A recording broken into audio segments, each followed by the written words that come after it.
Olá, olá pessoal, quem é que está aí na área? Então, sou o professor Rubem Valente, quero convidar vocês, daqui a alguns minutos, dentro de alguns instantes, estarei aqui transmitindo ao vivo uma aula, na verdade comentários sobre o edital do Ministério Público da União, no tocante à disciplina de Direito Civil, algumas dicas certeiras também com relação ao conteúdo. Vamos fazer uma análise aqui juntos, um direcionamento dos nossos estudos, beleza? Quem é que está na área aí? Tá o pessoal entrando. Eu acho que eu ia fazer um convite, mas eu acho que eu já vou ficar direto, viu? Faltam 3 minutos para as 9, para as 21 horas, né? Perdão, para as 23 horas, que foi o combinado. Quem é que está entrando aí? Daniela, Thales, Diana, Emily, Simone. Pessoal, eu peço que vocês convidem seus amigos. Cíntia, minha amiga? Acho que é Cíntia. Maiara, estudando até passar, gostei. Pessoal, veja só, como dito no início, o Israel, essa transmissão ao vivo é direcionada, né, para quem vai fazer o concurso para o Ministério Público da União, né, notadamente a prova de analista, que consta da disciplina de Direito Civil. Eu vou falar sobre o edital de Direito Civil, vou dar algumas diretrizes com relação ao estudo do tocante à disciplina de Direito Civil. Sim, Cíntia, beleza. Diego. Queria aí pedir que vocês dissessem de onde vocês estão transmitindo aí, falando, a cidade de vocês, só para eu ter uma noção aí do público. Bia, Kennedy, da cidade de vocês aí, Franco, Thaisa. Então, peço que vocês convidem, tá? O pessoal, os amigos de vocês, notadamente aquelas pessoas que vão fazer esse concurso, né? Falta muito pouco tempo, a data prevista no edital para 21 de outubro. Mas eu tenho uma notícia boa, né, com relação ao direito civil, né, que o edital é bem enxuto. Daqui a pouquinho eu vou falar sobre isso. Eu vou analisar com vocês um pouquinho o edital e vou falar de conteúdo também, claro, né? Dentro de uma diretriz aqui de incidência dos temas mais relevantes, eu vou eleger aqui um tema para trazer algumas dicas, né, bem direcionadas, bem bacanas, e essas dicas vão servir também para o estudo do direito civil em geral, notadamente da matéria que eu vou pontuar aqui. Grande Fabão na área aí. E aí eu peço que vocês convidem, né, os seus amigos, aqueles que vão fazer a prova, ou aqueles que vão fazer prova de direito civil, notadamente de responsabilidade civil, né? Me parece aí, professor Sanches entrou aí, opa, Natassis entrou, pessoal entrando geral, Trelo, valeu Fabão. Então, como dito, eu vou falar sobre edital, mas vou falar de conteúdo, notadamente de responsabilidade civil, nós vamos ver porquê daqui a pouquinho. Então, de repente, se alguém vai fazer prova sobre o tema responsabilidade civil na graduação, tem interesse em estudar essa disciplina, Camila, tá acordada, Camila? Camila que detesta quando a gente marca live 11 horas, né? Os malucos da Editora Método, boa noite. E marcam live esse horário aí, eu e uma galera aí, né? Os notívagos. Tudo bom, Camila? Beleza, Camila. Valeu. Pode dormir, Camila. Tá tudo certo. Ju. Então peço que vocês convidem os amigos de vocês, Vando, né? Porque eu vou falar sobre o edital, né? Vou trazer aqui algumas diretrizes importantes do estudo que nós fizemos sobre esse edital. Tenho notícias muito boas, né, sobre o edital de Direito Civil para esse concurso. E vou falar de conteúdo também. Vou selecionar uma matéria porque nosso tempo hoje é curto, né? Por conta até do horário um pouco mais curto. Geralmente nossa live é bastante longa, mas por conta do horário nós não podemos estender muito hoje, né? Então eu vou ser seletivo aqui, até direcionado pelo Análise 360 Graus, que é um estudo de incidência preparado pela equipe do Brasil Jurídico. Inclusive eu tenho uma disciplina isolada, né, de Direito Civil voltada para esse concurso, já saindo aí no Brasil Jurídico. Então quem tiver interesse, principalmente para esse concurso, mas também para outros do gênero, né, nós estamos aí preparando com muito carinho, muito cuidado, recheada de conteúdo, né, com estudo sistematizado do edital, enfim, questões, né? Enfim, aquela metodologia bem bacana direcionada para a sua aprovação. Cíntia, vai fazer, Cíntia, maravilha. Beleza, galera? Então, convido o pessoal, vamos começar, né? Já estamos no horário aqui, 11 horas. Veja só. Joana, queria que vocês aí clicassem no coraçãozinho para ver se está tudo certo. O som tá bom, a transmissão está ok. Douglas. Então, vocês estão falando de onde, hein? Qual é a cidade de vocês aí? Só para eu ter uma noção. Mônica, Samuel.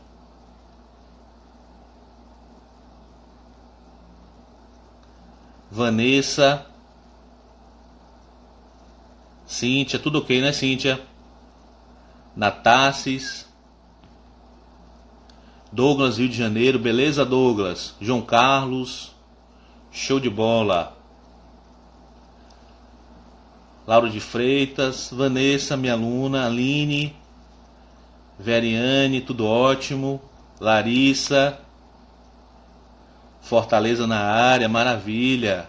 Natassis, Lauro de Freitas também, minha vizinha, né? Também sou de Lauro de Freitas, estou em Lauro de Freitas. É de Antônio Carlos, Daniela, show de bola, Douglas. Vamos lá, né, pessoal? Chama aí todo mundo que vocês quiserem chamar, quem possivelmente tem interesse nessa live, nesse concurso, especialmente em Direito Civil, notadamente na disciplina de Responsabilidade Civil. Vamos lá. Veja só, a primeira coisa que eu quero pontuar com vocês com relação a esse edital, né, no tocante à disciplina de Direito Civil, vou dar uma viradinha aqui para vocês darem uma olhada. Veja só. Opa!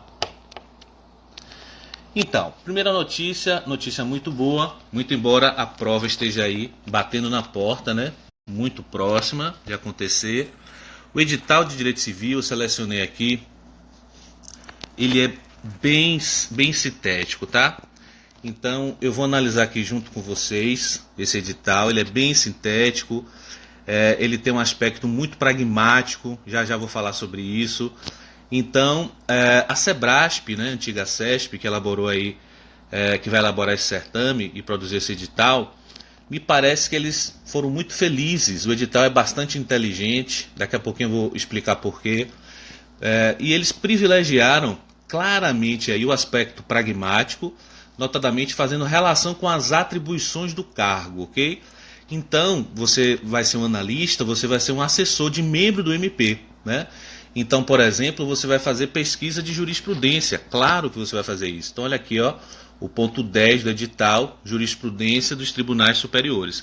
É claro que a Sebrasp, antiga CESP, né, historicamente, cobra muito jurisprudência, é uma prova mais elaborada, né, vai ser aquela prova de certo e errado que vocês amam, né, que marcar uma errada não acerta, vocês adoram fazer esse tipo de prova, né, todo mundo ama, né, mas é uma prova...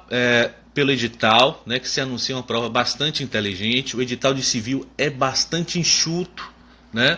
Por que ele é bastante enxuto? Eu já dizia aqui, muito claramente eles privilegiaram aspectos pragmáticos do edital, privilegiaram questões relativas às atribuições do cargo, né? Isso está muito evidente aqui, e no âmbito do direito civil, né? No aspecto estrutural do direito civil. Toda a relação jurídica no plano de direito civil isso também acontece, né? Ela é permeada por três pilares, né? O aspecto subjetivo, os sujeitos, o aspecto objetivo, o bem da vida pretendido, e o vínculo jurídico, né? O fundamento daquela relação jurídica, que usando aí uma terminologia mais aplicada ao direito civil, né? Nós poderíamos colocar aí pessoa, né? Notadamente pessoa natural e pessoa jurídica. Você vai observar aqui que são temas, né, bem presentes aqui desse edital. O elemento subjetivo da relação de direito privado, claramente aqui delineado. A questão do fundamento jurídico, né, que seria o fato jurídico, a teoria do ato-fato jurídico. Mas observe, como eu destacava, que esse edital ele foi bem pragmático.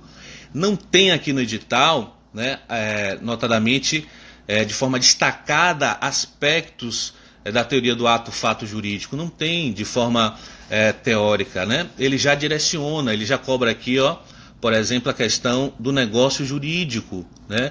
Ele já direciona para os contratos Então observe que aqui o ponto 5, negócio jurídico, aqui ó.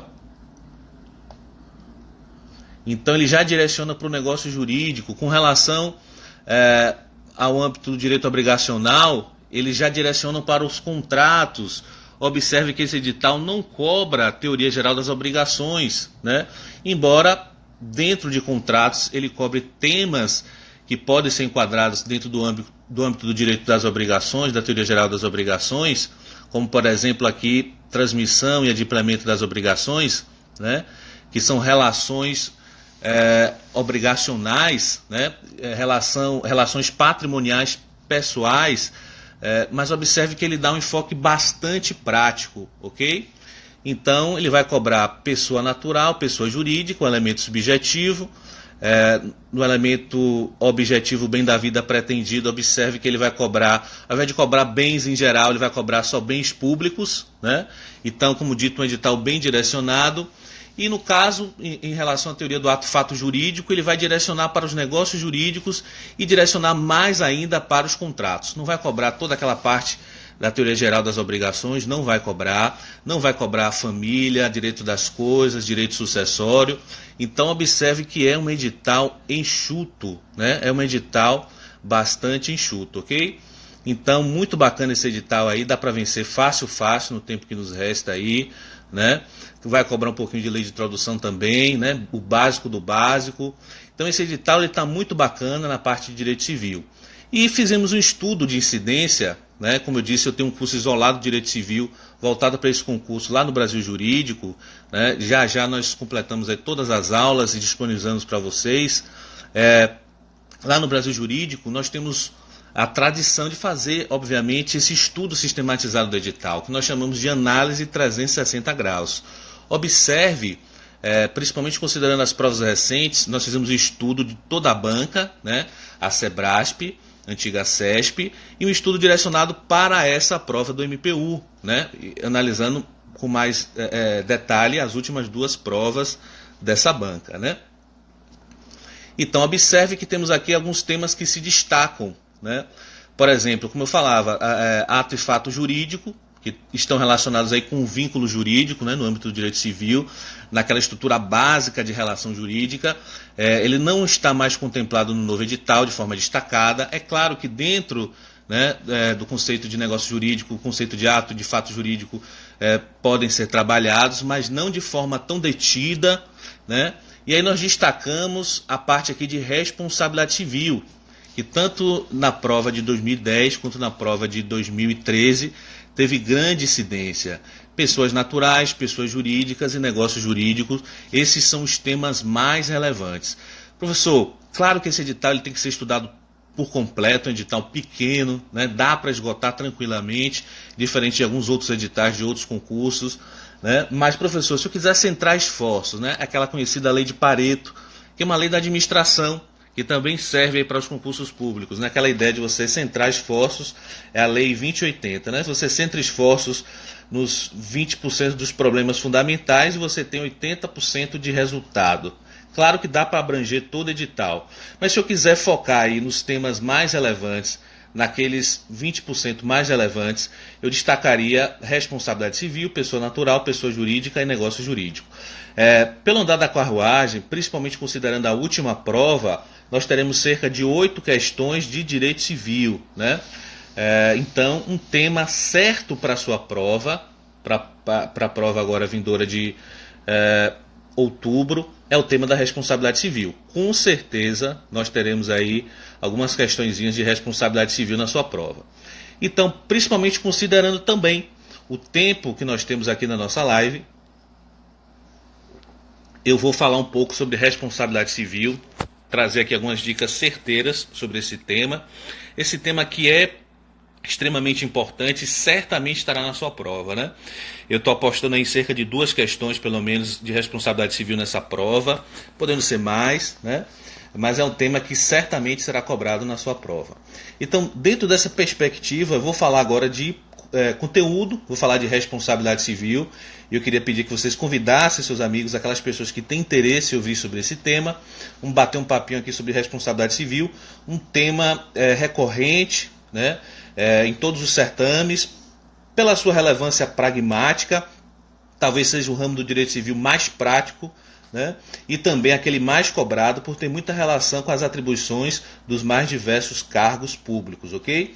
Então, feita essa breve análise, considerando a incidência, os temas mais relevantes, o histórico da banca Sebrasp, CESP, né, nós vamos entrar agora no conteúdo sobre responsabilidade civil. Lembrando mais uma vez, para quem chegou agora, que eu estou aí produzindo isolada no curso Brasil Jurídico, no âmbito do direito civil, voltado para esse certame. Então, quem tiver interesse, né, esse edital aí você vence fácil, o tempo, tem tempo de sobra, o edital. Opa, grande Rodrigo, obrigado meu amigo, valeu aí pela gentileza. Vamos falar de responsabilidade civil, né? Chega de mais delongas. Convido o pessoal aí. Quem vai fazer prova nesse momento, até que não vai fazer esse concurso, pode ser auxiliado. Vou falar questões que caem em todos os concursos, também até na graduação, né? Vale ajudar a compreender melhor essa disciplina, com certeza. Essa matéria é tão importante, tão abrangente, que dialoga com vários ramos do direito, né? Com o direito do trabalho, com o direito do consumidor, até ramos do direito público, né, como direito administrativo, enfim, né, é sem sombra de dúvidas uma matéria extremamente relevante. Vamos lá, sem mais delongas, vamos falar de responsabilidade civil. Vejam só, a primeira noção que nós vamos destacar aqui sobre o tema responsabilidade civil, né, são noções básicas, conceituais, para que você compreenda a dinâmica da relação jurídica que envolve a responsabilidade civil. Primeiro, vamos buscar a etimologia da palavra responsabilidade civil. A palavra responsabilidade civil remete ao vocábulo de origem latina, respondere, que quer dizer responder. Pô, professor, novidade, você contou uma coisa assim inédita, eu não conseguiria imaginar isso sozinho. Calma, vamos lá, vamos avançar, né? Responder no sentido de que todo agente, né, que tem alguma conduta que lesa direitos de outra pessoa e causa danos, deve responder por essa conduta, né? Aguiar Dias, o pai da responsabilidade civil no Brasil, ele destacava que a noção de responsabilidade é intimamente ligada ao drama da convivência humana, do comportamento humano em sociedade. Porque é certo que vivemos numa sociedade que imputa cada vez mais risco nas relações. E muitas vezes a conduta lesiva, a conduta que causa dano, é inevitável, sendo que, para nós que vivemos em sociedade, é primordial certa segurança jurídica, né? No sentido de restabelecer, em caso de uma situação em que gere dano, né, uma conduta que gere dano a outra pessoa, a situação primitiva ou o chamado status quo. Então, dentro dessa linha de raciocínio, a responsabilidade civil estabelece uma relação de causalidade, uma imputação, né, no sentido de responsabilizar o agente que tem uma conduta na convivência social que causa dano a outra pessoa, né, que causa dano a outra pessoa. E aí vamos voltar um pouquinho para a Roma Antiga, rapidamente, lembrar do grande jurisconsulto Ulpiano, tem um trecho muito bacana no Digesto, né, de Ulpiano, e ele resume todo o direito em 3 preceitos. Olha a capacidade de síntese, mora aí, né? Todo o direito em 3 preceitos. Sum quic tribuere, dá a cada um que é seu, honesto vivere, viver honestamente, e nemine laedere, né? Não causar dano a outra pessoa. Nesse sentido, a ideia de responsabilidade civil, né, vai compensar exatamente essa ideia do lemine laedere. Por quê? Porque é impossível, numa convivência social, não causar dano a outra pessoa. Repetindo aqui, repisando os conceitos de Aguiar Dias, a responsabilidade civil está intimamente ligada com o drama da convivência humana. Por que a convivência humana é dramática? A convivência humana é dramática. Por que ela é dramática? Porque nós não conseguimos prever, com elevado grau de certeza, o comportamento das pessoas. Ou conseguimos? Será que você consegue prever o seu comportamento diante de um assalto? Diante de uma traição? Diante de uma situação de estresse e de risco? Né? Será que você não é capaz de ter uma conduta lesiva a outra pessoa? Então, se isso acontece, e isso é inevitável em sociedade, devem existir técnicas jurídicas capazes, né, de restituir essa situação ao estado primitivo. E aí que entra o princípio da restituição integral, né? Lá na Roma Antiga, esse princípio ele não era muito elaborado, porque na verdade, na Roma Antiga, a responsabilidade civil ela se confundia muito com a responsabilidade penal, né? Então, o direito moderno que trouxe a lume essa ideia de restituição integral, ou chamado princípio do restitutio integro, né? Que é essa tentativa de reparar o dano, essa tentativa de buscar, na medida do possível, restabelecer a situação primitiva, né? Restabelecer a situação primitiva. Então, dentro dessa perspectiva, essa ideia de restabelecer a situação primitiva deu origem a esse princípio. A própria etimologia da palavra indenização está ligada com esse princípio. O que é indenizar? Né? É a ação de tornar indene, né? É a ação de retirar o dano, de restituir o dano. Então, no âmbito do direito privado, principalmente no direito civil, essa ideia de restabelecer a situação primitiva ou restituição integral do dano, ela consta, olha lá, vamos lá, no Código Civil, no artigo 944. Ó, a indenização mede-se pela extensão do dano, né? Já o artigo 6º do CDC vai dizer o seguinte: são direitos básicos do consumidor, o inciso 6º, a efetiva prevenção e reparação de danos patrimoniais, morais, individuais, coletivos e difusos. Então essa ideia de restabelecer a situação primitiva é a ideia da responsabilidade civil, ok? Então, a responsabilidade, a noção de responsabilidade pela conduta é intimamente ligada ao comportamento humano. Eu gosto, para elucidar essa situação, de trazer aí uma cena do filme do Homem-Aranha, né? Esse herói, Homem-Aranha, da Marvel. Ele é muito bacana. Os heróis hoje em dia, né, assim como o Homem-Aranha, eles hoje trazem aspectos muito humanos, os aspectos negativos das pessoas, né, são muito trabalhados hoje em dia nos filmes. E tem uma cena no filme de Homem-Aranha que eu acho muito interessante, que ele está na loja de conveniência e de repente entra um assaltante e ele está em crise com os poderes dele, né? Ele está chateado, ele está puto da vida porque ele tem grandes poderes, ele tem grandes responsabilidades perante a sociedade. E de repente entra um ladrão, né, aborda a atendente e ele se chateia e não faz nada, né? Lava as mãos, não faz nada. Então há uma luta corporal ali, o assaltante realiza, né, o meliante realiza o assalto e sai a uma troca de tiros na saída da loja de conveniência. E nessa troca de tiros, né, esse assaltante vai matar o tio dele, né? E essa grande crise aí, essa grande dor do Homem-Aranha, né, porque ele termina se sentindo culpado, responsável pela morte do tio, porque esse assaltante vai matar o tio dele, né? Olha que interessante. Então essa responsabilidade, né, ele se sente responsável, essa responsabilidade que ele tem é moral, né?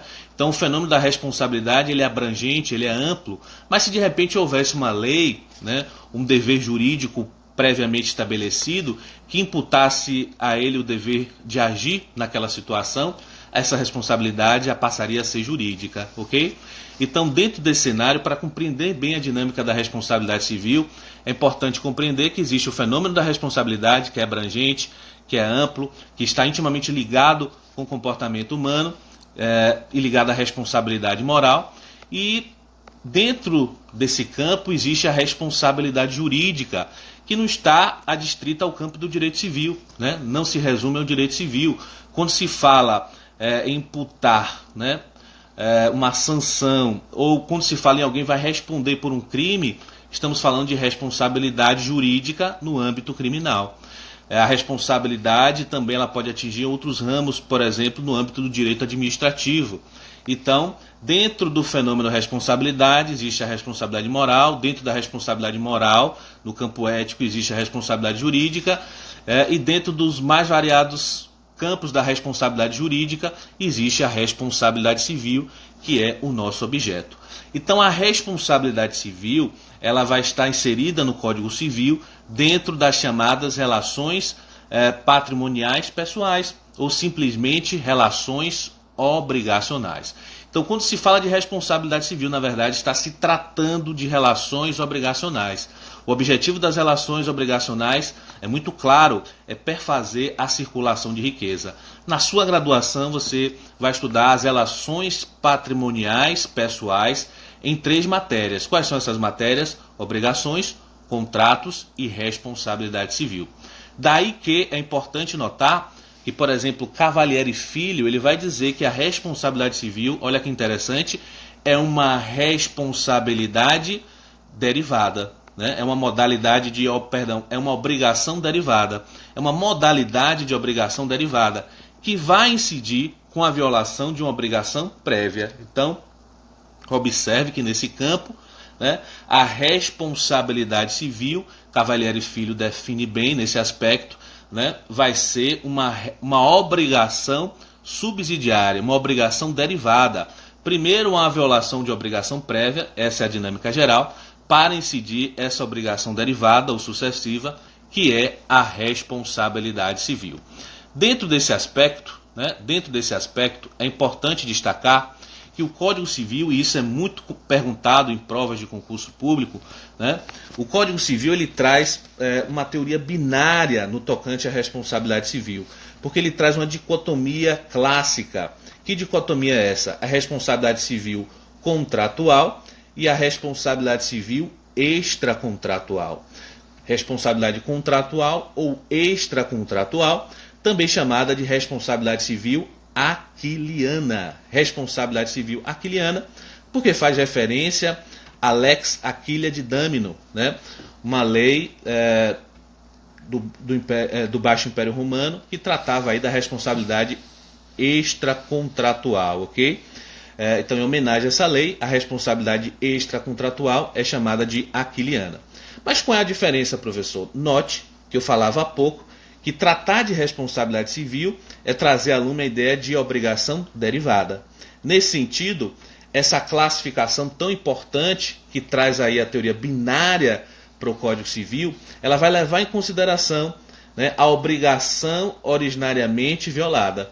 Se houver a violação de um dever imposto pelo ordenamento, pela lei, né, havendo aí a responsabilidade civil, o dever de reparar, a obrigação de reparar, nós estaremos diante da responsabilidade extracontratual. Por outro lado, se a violação dessa obrigação prévia for oriunda de um contrato, estaremos diante da responsabilidade civil contratual, ok? Então, o que vai definir se eu estou tratando de uma responsabilidade contratual ou extracontratual, também chamada de aquiliana? Se eu violo, né, um dever jurídico prévio, uma imposição do ordenamento jurídico constante na lei, extracontratual. Se eu violo uma norma, uma obrigação contratual, havendo aí a responsabilidade, eu estou diante da responsabilidade contratual. Simples assim, ok? Nesse sentido, considerando a responsabilidade civil contratual, é importante notar principalmente os artigos 389, 390, anota aí, e 391 do Código Civil. O artigo 389 vai tratar da violação de obrigações positivas de dar ou fazer, né? Dar, entregar ou restituir, ou fazer a execução de uma tarefa. O artigo 390, também pode aparecer na sua prova, vai tratar da responsabilidade civil contratual quando a obrigação for negativa. O que é uma obrigação negativa? Uma abstenção, né? Por exemplo, o dever que você tem de não revelar algum segredo de profissão em razão de uma cláusula de sigilo constante no seu contrato, ok? E o artigo 391, na sequência, também aplicável à responsabilidade civil contratual, ele vai trazer um princípio importantíssimo, não só para a responsabilidade civil, mas para todo o direito obrigacional. Eu já falava com vocês, né? Estudar a responsabilidade civil é estudar direito obrigacional, um dos seus aspectos. O artigo 391 vai trazer o chamado princípio da responsabilidade patrimonial, né? O princípio da responsabilidade patrimonial. Aquele que é responsável por pagar o débito, ou aquele sobre o qual recai a responsabilidade civil, ele deve garantir, né, essa responsabilidade com a totalidade do seu patrimônio. Assim pontua o artigo 391. Aqui cabe uma consideração muito importante, porque esse artigo 391 é fundamental para a sua prova. Por quê? Porque a sua prova ela é baseada em parte geral, elementos da parte geral e do direito obrigacional, né? Então, esse artigo 391 é muito importante porque ele consagra o princípio da responsabilidade patrimonial. Em tempos antigos, a responsabilidade funcionava de outra maneira, né? A lei das 12 tábuas ela era aplicada. Na tábua quarta existia o ritual de solvência, que era uma coisa macabra, né? O sujeito até fatiado poderia ser, né, em pedaços proporcionais ao crédito. Olha que requinte de crueldade do devedor, né? Eram distribuídos entre os credores. Então imagine, meu crédito está maior, eu quero a cabeça. Imagine, né? É coisa de maluco. Mas era assim. Então, desde a Lex Poetelia Papíria, né, 328 a.C., enfim, desde muito tempo, e isso está consagrado no Código Civil, a responsabilidade ela é patrimonial. Só que esse artigo ele traz um dispositivo que pode ser uma pegadinha na sua prova, porque ele fala que o devedor, né, isso serve para a responsabilidade civil também, é o princípio da responsabilidade patrimonial, ele deve responder com a totalidade do seu patrimônio. Olha que interessante, com a totalidade do seu patrimônio. Então, esse dispositivo deve ser interpretado de forma sistemática, com temperos. Por que sistemática com temperos? Porque, eu vou mostrar aqui na tela só para vocês não enjoarem aqui de minha cara, eu sempre gosto de trabalhar o aspecto visual. Pelo inadimplemento das obrigações, respondem todos os bens do devedor, né? Então, a responsabilidade civil é uma obrigação derivada, isso vai incidir também, né? É o chamado princípio da responsabilidade patrimonial. Mas será que são todos os bens mesmo, né? Então aqui é importante lembrar a chamada teoria do patrimônio mínimo, trazido por Fachin, né, o pai da teoria, trazido para o Brasil. Existem várias normas que concretizam essa teoria, que é na verdade a garantia da dignidade patrimonial, né? Um patrimônio mínimo para que você tenha uma vida digna. Então, por exemplo, é importante notar aí o famoso artigo 383 do Código de Processo Civil, que trata das chamadas impenhorabilidades, né? Então, os bens domésticos que guarnecem o lar, por exemplo, são impenhoráveis, a não ser que sejam bens de alto vulto, né? O bem de família também é protegido, inclusive o da chamada família sozinha, família single, súmula 364 do STJ. Então, a família formada por uma pessoa só é família.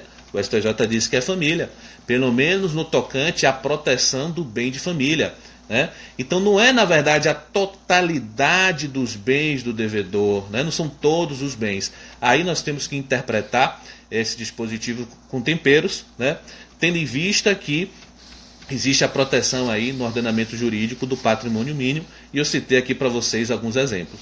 Eu falava na verdade dessa dicotomia que é trazida pelo Código Civil no tocante à responsabilidade civil, responsabilidade contratual e extracontratual, também chamada de aquiliana.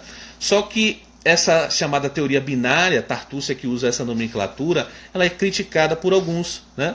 Judith Martins, por exemplo, vai dizer que essa teoria ela é ultrapassada no sentido de que existem diretrizes e regras comuns, tanto na responsabilidade contratual quanto na responsabilidade extracontratual. Ela vai dizer que sempre vai existir um contrato social prévio e a violação de um dever pré-existente, seja oriundo de um contrato, seja oriundo da própria lei, um dever jurídico, tecnicamente falando. Então, nesse aspecto, por exemplo, o CDC, o Código de Defesa do Consumidor, se vocês estiverem estudando responsabilidade civil na relação de consumo, vocês podem estranhar, porque o CDC não traz essa dicotomia, né? Responsabilidade contratual e extracontratual. Não traz essa dicotomia, né? Então, essa dicotomia é criticada, ela consta no nosso código, é importante você saber, né? Mas ela também é criticada. E a extracontratual, professor? Vamos imaginar a seguinte situação concreta. Se eu estou dirigindo meu veículo, né? Conduzindo na via pública, e uma pessoa que vem a toda velocidade, sem respeitar, inclusive, a distância regulamentar, eu preciso frear, essa pessoa não consegue frear, culposamente colide no meu veículo, na minha traseira, e destrói, a princípio me causando dano material, né? Eu estou falando de uma situação de responsabilidade civil contratual ou extracontratual? Claro que é extracontratual, né? Não existe uma relação jurídica prévia, um contrato, vinculando a mim, o condutor, que dirigia o veículo da frente, ao condutor do veículo traseiro. Não existe esse contrato, essa relação jurídica prévia, mas vai existir o contato social. Agora observe, quando é que eu sei, ou como é que eu sei, que esse condutor, né, ele vai ter que me indenizar? Em que está fundamentada a responsabilidade civil extracontratual? Eu fiz menção para vocês de dispositivos muito importantes no tocante à responsabilidade contratual. 389, 390 e 391. Obrigações positivas, né, quando o contrato traz obrigações positivas, obrigações negativas e a responsabilidade patrimonial, o princípio da responsabilidade patrimonial. E no tocante à responsabilidade extracontratual, eu devo me valer de quais dispositivos? Tá? Então, aí eu vou levar vocês, né, associar a ideia de responsabilidade extracontratual à teoria do ato ilícito. Porque, historicamente, a responsabilidade civil extracontratual esteve associada à conduta ilícita, ok? É claro que nós vamos analisar algumas questões relativas ao ato ilícito e à responsabilidade extracontratual, mas, a princípio, é importante apresentar a vocês o chamado princípio a chamada cláusula geral, né, do artigo 86 da ilicitude subjetiva, né? E por que ilicitude subjetiva? Vamos lá. Artigo 186. Aquele que, por ação ou omissão voluntária, negligência ou imprudência, violar direito e causar dano a outrem, ainda que exclusivamente moral, comete ato ilícito. Então, estou diante do artigo 186, que traz o conceito de ilícito subjetivo. É claro que onde tem negligência e imprudência poderia incluir imperícia também, né? E por que esse artigo 186 é considerado cláusula geral do ilícito subjetivo? Porque aqui estamos diante da necessidade da caracterização da culpa, ok? Lembrando que a culpa aqui é a chamada culpa lato sensu, né? É a chamada culpa no seu sentido genérico, no seu sentido abrangente, que envolve também o dolo, né? Que envolve também o dolo. Então, estamos diante de um ilícito, né? Esse ilícito, eu fiz questão de dissecar aqui para vocês, ó, o chamado ilícito subjetivo. Por quê? Porque se você tem culpa, se você tem lesão a direito, né? E se você tem dano, você tem esse ilícito subjetivo. E qual vai ser a consequência desse ilícito subjetivo? Vai dizer o artigo 927 no seu caput. Você vai anotando e depois você vai consultando aí, né, esses dispositivos. O 927 vai dizer que a consequência vai ser a reparação civil. Então, eu estou diante de um ilícito indenizante. Olha aí, um ilícito extremamente importante para a teoria da responsabilidade civil. Por que ele é importante? Porque é um ilícito em que a consequência vai ser o quê? A reparação civil, ok? Então, cláusula geral de ilícito subjetivo, artigo 186 do Código Civil. Será que existe outro ilícito indenizante no Código Civil, ilícito em que a consequência vai ser a reparação civil? Existe sim. Vai existir o artigo 187. Aqui embaixo, ó, artigo 187 do Código Civil. Olha lá. Também comete ato ilícito o titular de um direito que, ao exercê-lo, excede manifestamente os limites impostos pelo seu fim econômico ou social, pela boa-fé ou pelos bons costumes.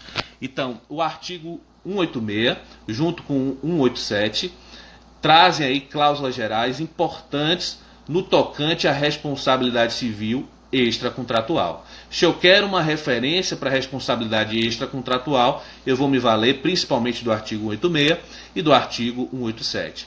E ambos são ilícitos indenizantes, que têm como consequência a reparação civil. De onde é que eu extraio isso, professor? Do artigo 927 caput do Código Civil, né? Ele vai estar lá trazendo a previsão de que a consequência desse ato ilícito vai ser a reparação civil. Só que o artigo 187, ele traz um conceito de ilícito diferente do 186. É o chamado ilícito objetivo, ou também o chamado ilícito por abuso, né? Por quê? Porque aqui não se fala de culpa, se fala da aplicação da teoria do abuso de direito. Por que da teoria do abuso de direito? Porque aqui, em razão da violação da boa-fé, né, no tocante ao desvio de finalidade social, econômica, dos bons costumes, uma conduta que originariamente era lícita, ela vai se tornar ilícita em razão da sua abusividade, ok? E aqui é interessante notar, já trazendo uma dicotomia bacana, que aqui no 87 a responsabilidade ela vai ser objetiva, ok? independente da caracterização da culpa. Responsabilidade objetiva. Inclusive, existe enunciado do Conselho de Justiça Federal, enunciado 37, pontuando nesse sentido. 186, cláusula geral, o ilícito subjetivo, responsabilidade subjetiva. 187, responsabilidade civil objetiva, independente da culpa. Aqui cabem algumas observações importantes. Primeiro, eu associei a ideia de responsabilidade civil a condutas ilícitas. Contudo, é importante notar que a reparação civil ela pode acontecer mesmo diante de condutas lícitas, ok? Ela pode acontecer mesmo diante de condutas lícitas. E um exemplo marcante que eu trago aqui para vocês é o da passagem forçada, artigo 1285, anota aí, do Código Civil. Se de repente você tem um terreno encravado, que não tem acesso à via pública, você pode constranger o seu vizinho e forçar uma passagem para a via pública. Nesse sentido, você vai trazer uma limitação na propriedade do seu vizinho, a sua conduta é lícita, você vai ter que reparar o seu vizinho, mas repito, a sua conduta é lícita. Então, estamos diante, nesse exemplo da passagem forçada, de uma conduta lícita que vai ensejar a reparação civil. Então, se ligue nisso aí, né?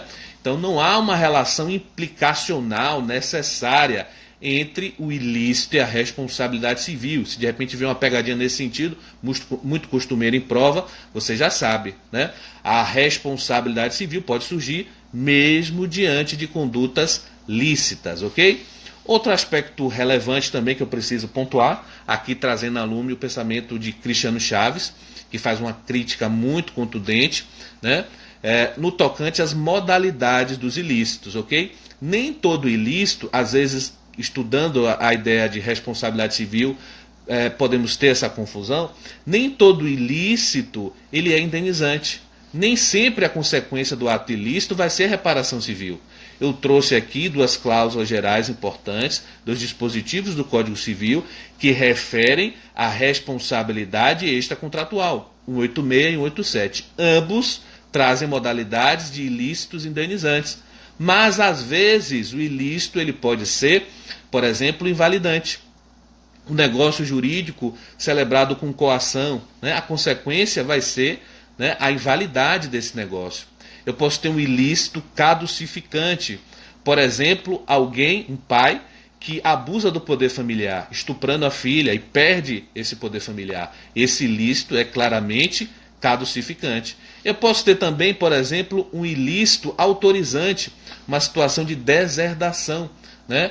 Alguém que seria beneficiário da herança, algum tipo de herdeiro, pratica uma das condutas previstas na codificação privada, atentatórias ao autor da herança, e isso vai autorizar ao autor da herança o poder para, mediante testamento, deserdar aquele pretenso beneficiário da herança. Então observe que o ordenamento jurídico ele traz várias consequências para o ato ilícito e isso muitas vezes é utilizado em prova de concurso como pegadinha.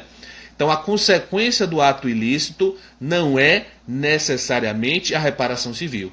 E qual é, professor? Depende do que a norma dispuser, né? Eu trouxe aqui, combinando 186, 187 e 927 caput, situações de responsabilidade civil, situações de ilícitos indenizantes, né? Mas podemos ter sim ilícitos caducificantes, invalidantes, autorizantes, etc. Quantas consequências possíveis de serem trazidas, né, pela norma, pelo ordenamento jurídico, ok? Então que isso fique muito claro. Nesse sentido, e nós já estamos entrando aí no nosso horário, né? Mas eu creio que já passamos aqui algumas questões aí de prova. Nesse sentido, uma dúvida também muito recorrente, né, é sobre a questão da dicotomia responsabilidade objetiva versus responsabilidade subjetiva. Então, muita gente tem essa dúvida. Professor, quando é que eu sei que a responsabilidade ela é objetiva ou quando eu sei que a responsabilidade ela é subjetiva? Existem critérios importantes, eu vou dar algumas dicas nesse sentido aqui para vocês, né, para ficar fácil, para você saber quando se trata de responsabilidade independente da caracterização da culpa ou quando estamos diante de uma situação em que é necessária a caracterização da culpa. Então, mais uma vez, eu vou recorrer ao artigo 927, notadamente o seu parágrafo único. Vamos lá. Aqui vale uma breve leitura. Olha lá. Lembra que eu falei do 927? Aquele que, por ato ilícito, né, 186, 187, ilícitos indenizantes, claro, causar dano a outrem, fica obrigado a repará-lo. Parágrafo único. Haverá a obrigação de reparar o dano, independente de culpa, e aí está falando da responsabilidade objetiva, nos casos especificados em lei ou quando a atividade normalmente desenvolvida implicar em risco para outra pessoa. Essa é a ideia, né, do 927. Então nós temos 3 situações que vão caracterizar a responsabilidade objetiva. Primeiro, a situação de abuso de direito, 187, nós já vimos, boa-fé objetiva na sua função de controle ao abuso de direito, uma conduta lícita, mas abusiva, que contraria a finalidade social e econômica, a responsabilidade vai ser objetiva. Enunciado 37 do Conselho de Justiça Federal. Anota aí. Então, qual é a outra situação? A outra situação é quando houver lei especial, né, regulamentando determinada relação jurídica e que traga a imputação de responsabilidade objetiva. Diga expressamente, aqui estamos diante de uma situação de responsabilidade objetiva. Por exemplo, a responsabilidade das empresas, né, com relação aos produtos colocados em mercado, 931 do Código Civil, a responsabilidade das pessoas jurídicas de direito público ou das pessoas jurídicas de direito privado que exercem serviço público, artigo 37, parágrafo 6º da Constituição Federal, pelo menos no que toca às condutas comissivas, né? A responsabilidade do Código de Defesa do Consumidor, nos seus aspectos gerais, a responsabilidade do fornecedor, a indenização no tocante à incidência de acidente de trabalho por conta do seguro do DPVAT, responsabilidade objetiva também. Enfim, existem várias situações que a lei prevê expressamente, né, a modalidade da responsabilidade na forma objetiva, ou seja, independente da caracterização da culpa. Fora disso, o artigo 927, parágrafo único, fala da atividade de risco. Claramente uma situação em que o agente causador do dano exerce uma atividade habitual e expõe terceiro ou coletividade a risco, né? Vamos pegar aqui um exemplo concreto. Vamos imaginar a situação da Petrobras, que exerce uma atividade no interior aqui da Bahia, na zona rural, e ao exercer a sua atividade habitual, ou seja, ela domina aquela atividade, né, tem domínio do exercício daquela atividade, ela causa, a partir de um acidente, danos, destrói casas de pessoas, danos à integridade física, pessoas vêm a óbito. Então imagine, né, diante dessa conduta habitual de exploração econômica, inclusive da Petrobras, né, acontecem danos, lesão a direitos e danos causados a outras pessoas.